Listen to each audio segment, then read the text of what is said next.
सुप्रभात। आज हम पढ़ेंगे पार्ट 2 साय। इस पाठ में हम ये जानेंगे कि किस प्रकार एक मित्र ने अपने दोस्त की मदद कर अपना कर्तव्य पूरा किया। इस पाठ को हम एक कहानी के माध्यम से जानेंगे। घर का मुखिया अपनी पत्नी और 2 छोटे छोटे बच्चों को छोड़कर पैसा कमाने के लिए अफ्रीका चला गया। वहां से वो पत्र भेजता रहा।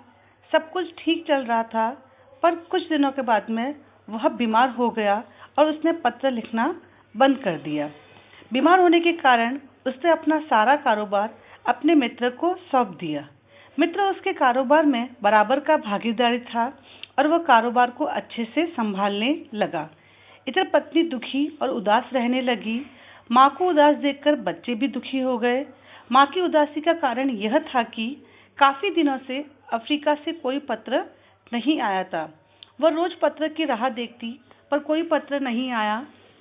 तभी बहुत दिनों बाद नैरोबी के अस्पताल से एक पत्र आया, जिसमें लिखा था कि रंगभेद के कारण अस्पताल में जगह नहीं मिली, पर बाद में जगह तो मिली, पर देरी होने के कारण बीमारी बहुत बढ़ गई है और डॉक्टर कहते हैं ऑपरेशन करना पड़ेगा। पर तुम चिंता मत करना, भगवान सबका रखवाला है। पत्र पढ़ते पढ़ते पत्नी दुखी हो गई और उसकी आंखों से आंसू आने लगे। इस प्रकार पत्नी ने बहुत चिट्ठी भेजी, पर कोई जवाब नहीं आया। तभी कुछ दिनों बाद फिर कहने की मोहर लगा हुआ एक लिफाफा आया, जिसमें लिखा था कि अब हालत सुधर रही है और पत्र के साथ कुछ रुपए भी पहुंच गए हैं। यह सब देखकर सभी के चेहरे खिल उठे।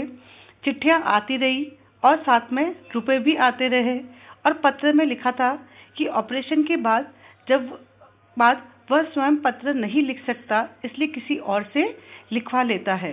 उसमें लिखा था कि कारोबार बहुत अच्छा चल रहा है, इसलिए कुछ जमीन खरीदने का भी इरादा है। और पत्र में घर के बारे में, बच्चों के बारे में बहुत सारे प्रश्न थे। सब पढ़कर सभी प्रसन्न हो गए थे। पत्रों के सिलसिलों के साथ ऐसा लग रहा था मानो डूबती नाव धीरे धीरे पार लगने लगी थी। 3 साल बीत चुके थे। अब घर से एक पत्र भेजा गया। उसमें लिखा था कि कुछ समय निकालकर घर भी आओ। बच्चे बहुत याद करते हैं। अज्जू तो कहता है कि वो बड़ा होकर पापा की तरह अफ्रीका जाएगा, इंजीनियर बनेगा, पापा के साथ बहुत काम करेगा। अज्जू अब 12 साल का हो गया है, 6ठी कक्षा में अव्वल आया है और मास्टर जी कहते हैं कि उसे वजीफा अर्थात स्कॉलरशिप मिलेगी। तनु अब 18 साल की हो गई है, उसका भी ब्याह करना है, तो तुम जल्दी से घर आ जाओ। तो वापस चिट्ठी के जवाब में लिखा था कि अगले साल तनु के ब्याह पर अवश्य आऊँगा। दहेज की चिंता मत करना, अच्छा वर ढूंढना। वर की तलाश में ज़्यादा भटकने की जरूरत नहीं पड़ी, आसानी से अच्छा घर मिल गया। इसके पीछे कारण यह था कि वर वालों को लगा कि कन्या का पिता अफ्रीका में सोना बटोर रहा है, अर्थात बहुत सारा पैसा कमा रहा है, तो दहेज की कोई कमी नहीं रहेगी। फिर एक पत्र आया, लिखा था कि फैक्ट्री में मजदूरों ने हड़ताल कर दी है, इसलिए तनु की शादी में आना नहीं हो पाएगा, परंतु मैंने रुपए, गहने और सारी चीज़ें भिजवा दी है और जब शादी हो जाए तुम वधू के चित्र अवश्य भेजना। खैर ब्याह भी हो गया, सभी चिंताएं भी दूर हो गई। इधर अज्जू ने हाई स्कूल पास कर ली और पूरे जिले में प्रथम आया। उसने सारे सर्टिफिकेट की फोटो पापा को भेज दी। बदले में वापस अज्जू के लिए कैमरा, गरम सूट और सुंदर सी घड़ी आई और साथ में एक बड़ा सा पत्र। उसमें लिखा था, तुम चिंता मत करना, मैं यहाँ पर बच्चों के लिए ही तो काम कर रहा हूँ। समय बीतता गया और आगे निकलता गया। बच्चों ने फिर पत्र में लिखा कि आप नहीं आ सकते तो हम ही आ जाते हैं।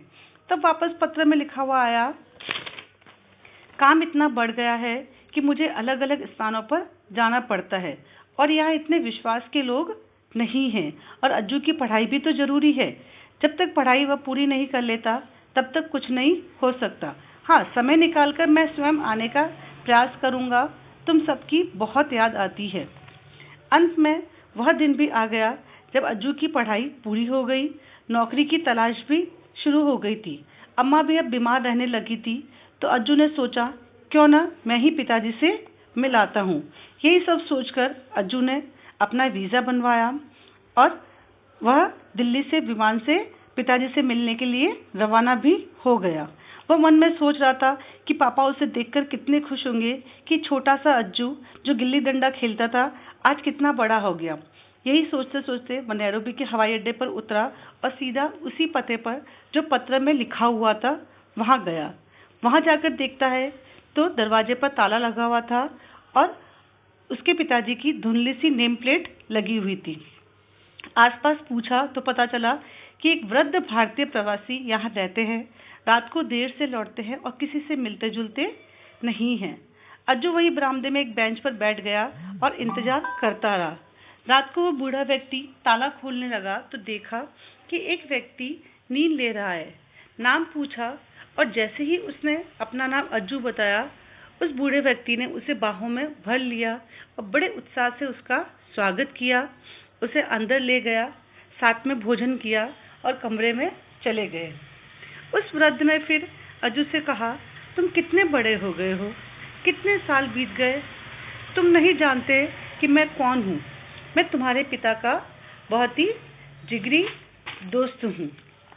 फिर उसने अज्जू का हाथ अपने हाथ में लेकर ये सोचने लगे कि कैसे मैं इसे पिता के देहांत के बारे में बताऊं, पर फिर भी उसने हिम्मत जुटाकर अज्जू को समझाया और कहना आरंभ किया कि अगर तुम्हारे पिता की मृत्यु आज से 10-15 साल पहले हो जाती तो क्या होता।